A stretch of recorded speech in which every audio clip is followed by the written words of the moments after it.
Welcome back. BC ടോക്സിൻ്റെ പുതിയൊരു എപ്പിസോഡിലേക്ക് എല്ലാവർക്കും ഹൃദ്യമായ സ്വാഗതം. ഈ വീഡിയോ ഒരാഴ്ച വൈകിപ്പോയി.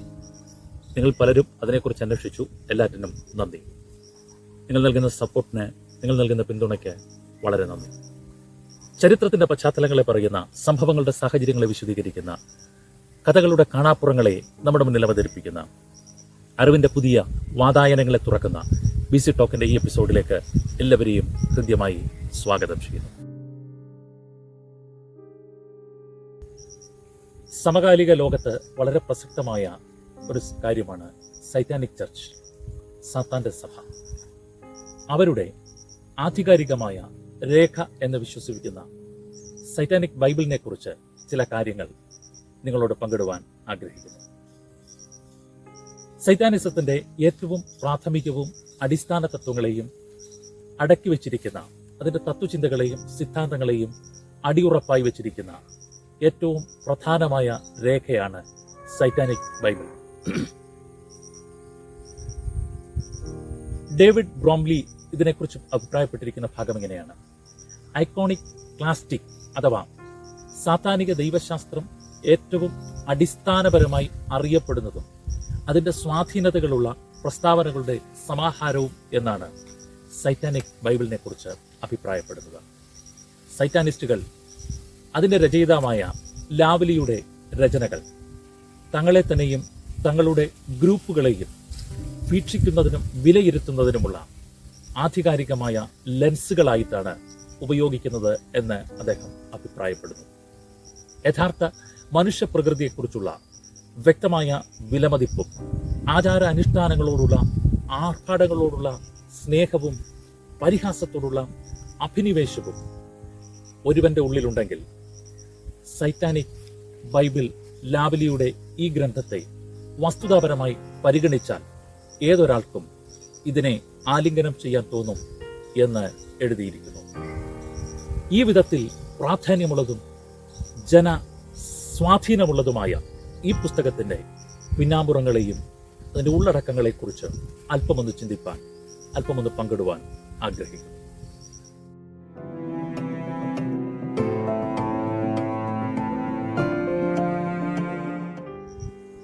1969 ആന്റൺ ലാവി പ്രസിദ്ധീകരിച്ച ഉപന്യാസങ്ങളുടെയും നിരീക്ഷണങ്ങളുടെയും ആചാരങ്ങളുടെയും ഒരു ശേഖരമാണ് സൈറ്റാനിക് ബൈബിൾ. ഇത് ലാവിനിയൻ സൈറ്റാനിസത്തിന്റെ കേന്ദ്ര മത ഗ്രന്ഥം കൂടെയാണ്. സാത്താൻ സഭയുടെ സ്ഥാപകൻ എന്ന നിലയിലും ലേവിയൻ സൈറ്റാനിസത്തിന്റെ തത്വചിന്തകളുടെ ഉപദേഷ്ടാവ് അല്ലെങ്കിൽ ഉപജ്ഞാതാവ് എന്ന നിലയിലും സാത്താനിസം എന്ന ആശയത്തിന്റെ സ്ഥാപകൻ എന്ന നിലയിലുമൊക്കെ ഇദ്ദേഹം വളരെ മഹത്വപൂർണമായ ഒരു സ്ഥാനമാണ് വഹിക്കുന്നത്. സൈറ്റാനിക് ബൈബിൾ, സൈറ്റാനിക് ആചാരങ്ങൾ, satanic witch, the devil's notebook, Satan speaks, സാത്താന്റെ സംഭാഷണങ്ങൾ എന്നീ പ്രസിദ്ധമായ ഗ്രന്ഥങ്ങളുടെ രചയിതാവ് കൂടെയാണ് ലാവി. കൂടാതെ satanic mass, satanic talk, a holiday എന്ന് തുടങ്ങി പ്രസിദ്ധമായ വിചിത്ര സംഗീതം എന്നറിയപ്പെടുന്ന ചില പ്രസിദ്ധ ആൽബങ്ങളുടെ കൂടെ രചയിതാവും പ്രസാധകനുമാണ് ലാവി. 1930 ഏപ്രിൽ 11 ഇല്ലിനോയിലെ ചിക്കാഗോയിൽ ഒരു ജൂത കുടുംബത്തിൽ ഹോവേർഡ് സ്റ്റാറ്റ്സൺ ലെവി എന്ന ലാവി ജനിച്ചു. ചിക്കാഗോയിൽ നിന്നുള്ള അദ്ദേഹത്തിന്റെ പിതാവിന് മൈക്കൽ ജോസഫ് ലെവി എന്നാണ് പേര്. അഗസ്റ്റ എന്നായിരുന്നു ലാവിയുടെ അമ്മയുടെ പേര്. നിരവധി സംഗീത ഉപകരണങ്ങൾ ചെറുപ്പം മുതൽ ഉപയോഗിക്കുവാൻ പരിശീലിച്ചിരുന്ന ലാവി തന്റെ മാതാപിതാക്കളിൽ നിന്ന് ലഭിച്ചിരുന്ന പിന്തുണ കൊണ്ട് പിയാനോ, അക്കോർഡിയൻ, കീബോർഡ് തുടങ്ങിയവ വളരെ സമർത്ഥമായി ഉപയോഗിച്ചു. ആന്റൺ കുട്ടിക്കാലത്ത് ബാപ്റ്റിസ്റ്റ് പള്ളിയിൽ പിയാനോ വായിക്കുകയും ഹൈസ്കൂളിൽ ഓബോ വായിക്കുകയും ചെയ്ത് എല്ലാവരുടെയും ശ്രദ്ധയും സ്നേഹവും പിടിച്ചുപറ്റിയിരുന്നു. 16 വയസ്സുവരെ അദ്ദേഹം കാലിഫോർണിയയിലെ മിൽ വാലിയിലുള്ള താമൽപെസ് ഹൈസ്കൂളിൽ ആണ് വിദ്യാഭ്യാസം ചെയ്തത്. തന്റെ 16-ാം വയസ്സിൽ ഹൈസ്കൂൾ വിട്ട് ക്ലൈഡ് ബീറ്റ് സർക്കസിൽ പിന്നീട് ചില കാർണിവലുകളിലും ലാവി ചേർന്നതായിട്ട് അവകാശപ്പെടുന്നുണ്ട്. വലിയ പൂച്ചകളോടൊപ്പമുള്ള അവയുടെ കൂട്ടുകളിൽ കടുവകളും സിംഹങ്ങളും കരിമ്പുലികളുമൊക്കെയായി അവയുടെ കൂടുകളിൽ കയറിയിരുന്ന് സംഗീതം അവതരിപ്പിച്ച് ആ കാലഘട്ടങ്ങളിൽ അദ്ദേഹം ജനങ്ങളെ, കാണികളെ അമ്പരപ്പിച്ചിരുന്നു. ഒരേ മനുഷ്യരിൽ നിന്ന് തന്നെ വ്യത്യസ്തമായ സ്വഭാവങ്ങൾ പുറപ്പെട്ടു വരുന്നത് അദ്ദേഹത്തിന് പലപ്പോഴും ക്രിസ്ത്യാനിറ്റിയോടുള്ള അല്ലെങ്കിൽ ക്രൈസ്തവതയോടുള്ള ഒരു വെറുപ്പിന് കാരണമായി. സൈറ്റാനിക് ബൈബിളിന്റെ ജർമ്മൻ ഭാഷാ പതിപ്പിൽ ആമുഖത്തിൽ ക്രിസ്ത്യൻ മതത്തെ താൻ ധിക്കരിക്കുവാനുള്ള ഒരു കാരണത്തെക്കുറിച്ച് അദ്ദേഹം എഴുതുന്നത് ഇങ്ങനെയാണ്: പള്ളിയിൽ പോകുന്നവർ ധാർമ്മികമായി ഇരട്ടത്താപ്പുള്ളവരാണ്. ശനിയാഴ്ചകളിൽ ക്ലബ്ബുകളിലും ആസ്വാദന ഇടങ്ങളിലും വളരെ വഷളായി കാണുന്ന ഇവർ ഞായറാഴ്ചകളിൽ വളരെ ഭക്തരായി ആരാധനകളിലും ആരാധനാലയങ്ങളിലും പ്രത്യക്ഷപ്പെടുന്നു എന്ന് ലാവി അഭിപ്രായപ്പെടുന്നു. 1948 ശൈത്യകാലത്ത് ബാറുകൾ, ലോഞ്ചുകൾ, നൈറ്റ് ക്ലബ്ബുകൾ എന്നിവയിൽ ലാവി ഒരു ഓർഗനിസ്റ്റായി പ്രവർത്തിക്കുവാൻ തുടങ്ങി. കീബോർഡിലുള്ള അദ്ദേഹത്തിന്റെ അസാധാരണമായ പ്രകടനങ്ങൾ ജനത്തിന്റെ ശ്രദ്ധയാകർഷിക്കുകയും അദ്ദേഹത്തെ ഒരു സെലിബ്രിറ്റിയായി ഉയർത്തിക്കൊണ്ടുവരികയും ചെയ്തു. ലോസ് ഏഞ്ചലസിലെ ബെർലസ്ക്യൂ ഹൗസുകളിൽ ഓർഗൻ കളിക്കുന്നതിനിടയിൽ മെർലിൻ മൺറോയുമായി അദ്ദേഹത്തിന് പരിചയവും അടുപ്പവും ഉണ്ടായി എന്ന് പറയുന്നു. ഈ ബന്ധം സമൂഹത്തിലെ പലർക്കും എതിർപ്പുണ്ടായെങ്കിലും സമൂഹത്തിൽ സ്ഥാനമുള്ള ഉന്നതരായ പലരുമായി തനിക്കടുക്കുവാൻ അവസരമുണ്ടാക്കി കൊടുത്തു എന്ന് ലാവലിയുടെ ജീവചരിത്രം പറയുന്നു. കാലങ്ങൾ കഴിഞ്ഞപ്പോൾ ലാവി വീണ്ടും അവിടെ നിന്ന് സാൻ ഫ്രാൻസിസ്കോയിലേക്ക് മാറി. ലാവി 1950 കരോളിൻ ലാൻസിംഗ് എന്ന പെൺകുട്ടിയെ കണ്ടുമുട്ടി.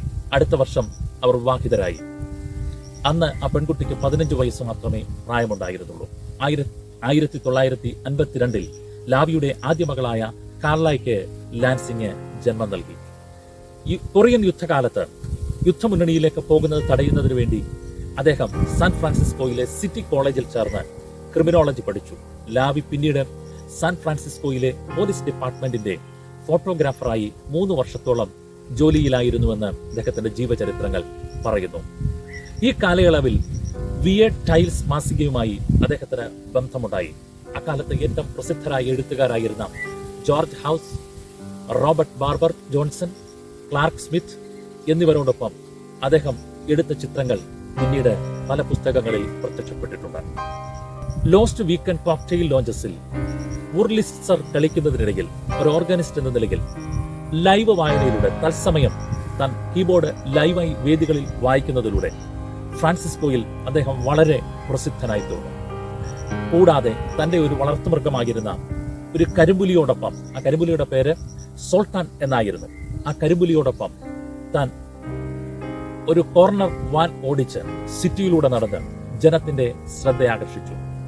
സാൻ ഫ്രാൻസിസ്കോയിലെ പല പ്രമുഖരെയും തന്റെ പാർട്ടികളിലേക്ക് താൻ ക്ഷണിക്കുന്നതിനും ഉന്നതരുമായി വളരെ ബന്ധമുണ്ടാക്കുന്നതിനും ഈ കാലഘട്ടങ്ങൾ അദ്ദേഹത്തെ സഹായിച്ചു. ഈ ഓർഡർ ഓഫ് ദ ട്രിപ്പാസോയിഡ് എന്ന പേരിൽ ഒരു ഗ്രൂപ്പ് ആ കാലഘട്ടങ്ങളിൽ സ്ഥാപിച്ചു. ഇത് പിന്നീട് സാത്താൻ സഭയുടെ ഭരണസമിതിയായി രൂപാന്തരപ്പെട്ടു. നിഗൂഢതയെയും ആചാരങ്ങളെയും കുറിച്ച് ലാവി വെള്ളിയാഴ്ചകളിൽ രാത്രി സമയങ്ങളിൽ പ്രഭാഷണങ്ങൾ അവതരിപ്പിക്കുവാൻ തുടങ്ങി. ഒരു പുതിയ മതത്തിന് വേണ്ടുന്ന എല്ലാ അടിസ്ഥാന സ്വഭാവങ്ങളും ഈ പ്രഭാഷണങ്ങളിലൂടെ പ്രത്യക്ഷപ്പെടാൻ തുടങ്ങിയതോടുകൂടെ അനുയായികളുടെ എണ്ണം വർദ്ധിച്ചു. 1966 ഏപ്രിൽ 30 വാൾപൂർ ഗിസ്നാച്ചിൽ ആചാരപരമായി അംഗങ്ങൾ ഒത്തുചേർന്ന് തലമൊട്ടയടിക്കുകയും ആരാച്ചരന്മാരുടെ പാരമ്പര്യം എന്ന് ആരോപിക്കപ്പെടുന്ന ഒരു രീതിയിൽ തന്നെ ഒരു സഭ സ്ഥാപിച്ചു. ആ സഭയുടെ പേരാണ് ലാവിയുടെ സൈറ്റാനിക് ചർച്ച്. 1966 ഇയർ 1 ഒന്നാം വാർഷികമായി പ്രഖ്യാപിക്കുകയും സാത്താൻ യുഗത്തിന്റെ 1ാം വർഷമായി അതിനെ ആചരിക്കുകയും ചെയ്തു. ഇത് അതിന്റെ തത്വചിന്തകളുടെയും സിദ്ധാന്തങ്ങളുടെയും അടിത്തറകളായി രൂപാന്തരപ്പെടുന്ന ഒരു കാലഘട്ടമായി. പിന്നീട് താൻ നടത്തിയ പ്രഭാഷണങ്ങൾ, പിന്നീട് താൻ എഴുതിയ രചനകൾ, ഇവയെ ക്രോഡീകരിച്ചുകൊണ്ടാണ് ഇതിന്റെ ഈ സൈറ്റാനിക് സഭയുടെ, സാത്താൻ സഭയുടെ ഔദ്യോഗിക ഗ്രന്ഥമായ ലാവിയുടെ സാത്താൻ ബൈബിൾ ഉരുവാക്കപ്പെടുന്നത്. സമകാലിക സത്താനിസത്തെ ഏറ്റവും സ്വാധീനിക്കുന്ന, ഏറ്റവും പ്രാധാന്യമുള്ള ഒരു രേഖയായിട്ടാണ് സൈറ്റാനിക് ബൈബിളിനെ നമുക്ക് കാണുവാൻ കഴിയുന്നത്. ക്രിസ്ത്യൻ ബൈബിൾ ക്രിസ്ത്യാനിക്കുള്ളതുപോലെ സൈറ്റാനിക് ബൈബിളിന് വിശുദ്ധ ഗ്രന്ഥമായ ഒരു സ്ഥാനമൊന്നും പരിഗണിക്കപ്പെടുന്നില്ലെങ്കിലും ലേവിയൻ സാറ്റാനിസ്റ്റുകൾ ഇതിനെ ആധികാരികമായ ഗ്രന്ഥമായി തന്നെയാണ് കണക്ക് കൂട്ടുന്നത്. ഇതവർക്ക് വേദപരമായ ഒരു പദവി നേടിയെടുത്ത് ഒരു സമകാലിക ഗ്രന്ഥമായി ഉയർത്തിക്കൊണ്ടുവരുന്നതിനും ഒരാളുടെ സ്വഭാവവും സഹജവാസനയും പര്യവേക്ഷണം ചെയ്യുന്നതിനും ആ ഗുണങ്ങളെ പ്രകീർത്തിക്കുന്നതിനും അവയെ വർദ്ധിപ്പിക്കുന്നതിനും അവയെ ജ്വലിപ്പിക്കുന്നതിനും ഈ രേഖകൾ കാരണമാകുന്നുവെന്ന് അവർ വിശ്വസിക്കുന്നു. ദൈവവും സാത്താനും ബാഹ്യ അസ്തിത്വങ്ങളല്ല, മറിച്ച് ഒരു വ്യക്തിയുടെ വ്യക്തിത്വത്തിന്റെ പ്രതിഫലനങ്ങളാണ് എന്നാണ് അടിസ്ഥാനപരമായി സൈറ്റാനിസത്തിന്റെ വിശ്വാസം. അവരവരുടെ ജീവിതത്തിൽ ദയയുള്ളതും സുസ്ഥിരതയുള്ളതുമായ ശക്തികളാണ് തങ്ങളെ നയിക്കുന്നതെന്ന് അവർ വിശ്വസിക്കുന്നു. ഇതാണ് നാസ്തിക സാത്താനിസ്റ്റുകളുടെ അടിസ്ഥാനപരമായ വിശ്വാസം. സൈറ്റാനിക് ബൈബിളിന്റെ 30 പ്രിന്റിങ്ങുകൾ 30 തവണ പ്രസിദ്ധീകരണങ്ങൾ ഉണ്ടായിട്ടുണ്ട്. ഏകദേശം 10 ലക്ഷത്തിലധികം കോപ്പികൾ ഇന്ന് വിറ്റുവരുന്നുണ്ട്. സൈറ്റാനിക് ബൈബിളിന് 4 പുസ്തകങ്ങളാണുള്ളത്. അതിലൊന്നാമത്തത് സാത്താന്റെ പുസ്തകം, രണ്ടാമത്തത് ലൂസിഫറിന്റെ പുസ്തകം, മൂന്നാമത്തത് ബെലിയലിന്റെ പുസ്തകം, നാലാമത്തത് ലിവ്യാഥാന്റെ പുസ്തകം. സാത്താന്റെ പുസ്തകം അടിസ്ഥാനപരമായി 10 കൽപ്പനകളെയും സുവർണ നിയമങ്ങളെയും ഗോൾഡൻ റൂൾസിനെയും വെല്ലുവിളിച്ചുകൊണ്ട് എപ്പിക്യൂറിനിസത്തെ പ്രോത്സാഹിപ്പിക്കുകയാണ് ചെയ്യുന്നത്.